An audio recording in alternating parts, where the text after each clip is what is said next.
जय Hind everyone, welcome to force defence academy. So जिस घड़ी का हमें इंतजार था वो आ गई है, सीडीएस का नोटिफिकेशन। आज ही मैंने एक वीडियो बनाया था जिसमें मैंने 10 तरीके बताए थे आर्मी ज्वाइन करने के लिए। उसमें हमारे जो टॉप मोस्ट 2 एग्जाम्स थे उनमें एनडीए और सीडीएस थे।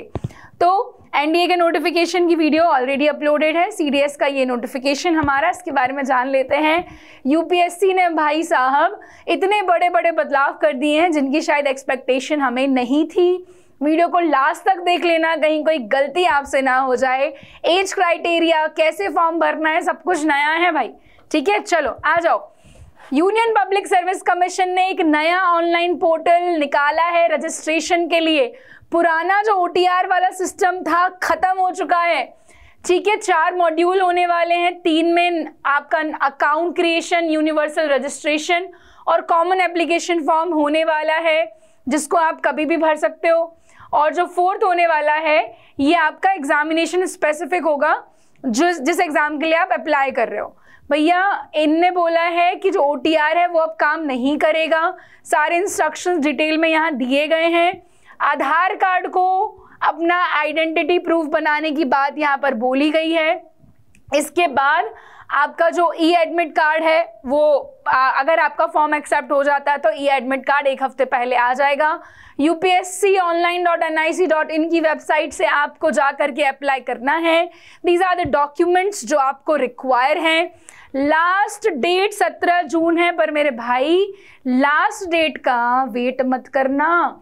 नई चीज ये है कि कोई भी करेक्शन विंडो नहीं है। हम सोचते हैं कि भर दिया फॉर्म अब करेक्शन हो जाएगा, तो ना, there is no correction window available. इस बार से कोई भी करेक्शन विंडो नहीं होगी, ये याद रखना। ठीक है, फिर इसके बाद हेल्प डेस्क इस बार लॉन्च किया गया है, क्योंकि नया सिस्टम है तो डेफिनेटली हेल्प लगने वाली है। इसके अलावा बोला गया है भैया 30 मिनट पहले आपको पहुंचना है सेंटर पर। ये सारी बातें हम बात कर लेते हैं वैकेंसीज की। Huge vacancies are here. 453 vacancies हमें हमारी 5 जो अकेडमीज हैं, OTA, IMA, air force academy, Indian naval academy, सभी में आपको देखने को मिल जाएंगी आपकी नंबर ऑफ वैकेंसीज कितनी है। ठीक है, इसके बाद एज क्राइटेरिया, एग्जाम सेंटर, ये आपके एग्जाम सेंटर्स हैं, आप फिलअप कर सकते हैं इनके अकॉर्डिंगली जो भी आपको नियर बाय होगा। ये क्वालिफिकेशंस हैं, तो भैया आईएमए में अगर आपको जाना है तो 2 जुलाई 2002 से 1 जुलाई 2007 के बीच में आपका बर्थ होना चाहिए। इंडियन नेवल अकेडमी 2 जुलाई 2002 से 1 जुलाई 2007 सिमिलर।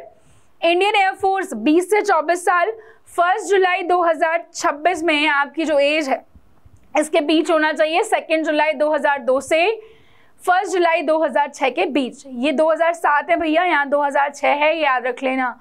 अगर आपके पास डीजीसीए का कमर्शियल पायलट का लाइसेंस है, 2 साल का एज रिलैक्सेशन यहाँ पर होने वाला है। ठीक है, इसके बाद आपको जो एसएससी कोर्स है आपका, शॉर्ट सर्विस कमीशन है, वहाँ पर भी आप देखेंगे 2 जुलाई 2001 से 1 जुलाई 2007 मेल एंड फीमेल दोनों के लिए क्राइटेरिया रहने वाला है। तो एज तो सबसे बड़ा फैक्टर हो जाता है हमारे यहाँ पे। एजुकेशनल क्वालिफिकेशन आईएमए के लिए आपके पास कोई भी डिग्री होगी चलेगा। इंडियन नेवल अकेडमी में आपको इंजीनियरिंग की डिग्री चाहिए। इंडियन एयरफोर्स में अगेन फिजिक्स मैथमेटिक्स की डिग्री या फिर इंजीनियरिंग की डिग्री यहाँ पर रिक्वायर्ड होती है। आपको बता दूं सीडीएस एग्जाम के थ्रू फीमेल कैडेट्स सिर्फ ओटीए जा सकते हैं, वेरएज मेल जो हैं वो 5 अकेडमी में से किसी को भी ऑप्ट कर सकते हैं। आपको अपनी प्रेफरेंस बहुत बहुत बहुत ध्यान से भरनी है।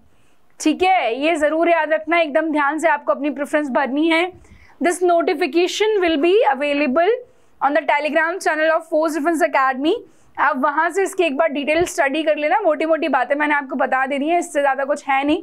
यूपीएससी की वेबसाइट पे जाकर के easily you can fill up the form.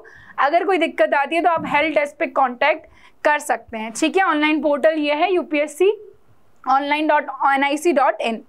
ठीक, 17 जून लास्ट डेट है। लास्ट डेट का वेट नहीं करना है। Rest we all are with you, we are here to make you prepare for your journey. Officer बनना है अगर ये सोच लिया है, नोटिफिकेशन आ गया है, अब वेट बिल्कुल नहीं करना है, लग जाना है। और मान लो ये जीवन का आखिरी एग्जाम है, यही पहला यही आखिरी, ये निकालना है और बन जाना है ऑफिसर। ठीक है, तैयारी शुरू कर दो भाई, हम नेक्स्ट वीडियो में मिलेंगे, तब तक के लिए बाय बाय एंड जय हिंद।